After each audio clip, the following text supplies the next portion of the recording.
The oil sands of Alberta. The oil sands of Alberta is located in northern Alberta, which is situated in Canada. The three main areas where the oil sands are held is the Peace River oil sands, the Cold Lake oil sands, and the biggest of them all, the Athabasca oil sands. The oil sands is known to be the third largest proven crude oil reserve in the world, next to Saudi Arabia and Venezuela. The government of Alberta seeks to enhance Alberta's role as a world-leading energy supplier through making responsible development decisions, advancement of technology, and significant investment.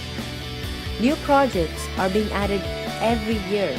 For example, 1.4 barrels of oil is being sent to the US, and production is expected to increase from 1.31 million barrels per day in 2008 to 3 million barrels per day in 2018.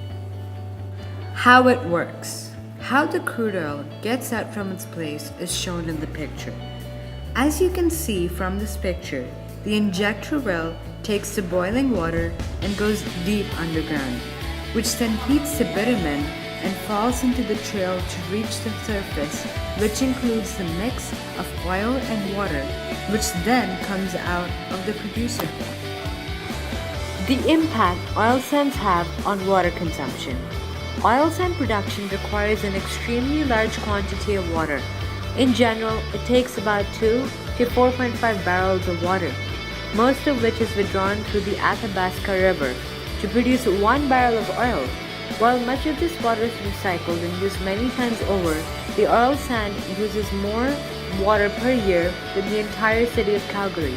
While the amount of water consumed per barrel of oil produced has been declining, a 2006 Government of Alberta report warned that there is simply may not be enough available water to meet the needs of all planned oil sand projects, while it is maintaining adequate stream flows. As new projects will require further massive withdrawals of water, the availability of fresh water sources may very well limit that continuous expansion of oil sands production. These oil sands have been replaced by a landscape of toxic lakes, open pits. In April 2008, a flock of migrating ducks landed on a tar sand toxic lake and died. There is so much toxic in the lakes that it is considered one of the largest man-made structures in the world, and it spans 50 square kilometers and can be seen from space. Although these oil sands lie within the traditional territories of First Nations and Métis peoples, these campaigns lack Indigenous involvement. In the words of many elders and land-based community members living in the oil sands area have concerns for jobs, housing, economic development, and income have taken priority over the traditional Indigenous values of respecting the scarceness of Mother Earth and protection of the environment. The river used to be blue. Now it's brown. Nobody can fish or drink from it. The air is bad. This has all happened so fast, said Ilza Fabin, a 63-year-old First Nation community leader along the Athabasca River. The First Nation people say that the Canadian government is ignoring treaties signed with the native bands in the 18th and 19th century. These governments and agreements has said that the Grove Aboriginal groups a major say in what happens to their territories. They've been stealing from us for the last 200 years. Now they're going to destroy our land? We're not going to let this happen, said Martin Louis of the Nadle-Wotton First Nation in British Columbia. To every problem there is a solution. Clayton Thomas Muller of the Métis Squam Cree Nation in northern Manitoba, Canada, is an activist for Indigenous rights and environmental justice.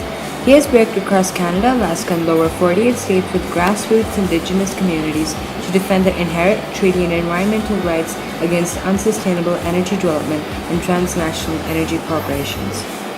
The government has gotten more strict on putting regulations on oil company projects over the future. The people have started to think of innovative ideas to make a smaller ecological harm. There are so many other ways to come, such as through awareness. Canada is my home, and this is one of the biggest issues. This is why I've chosen the oil sands of Alberta. Thank you for watching and listening.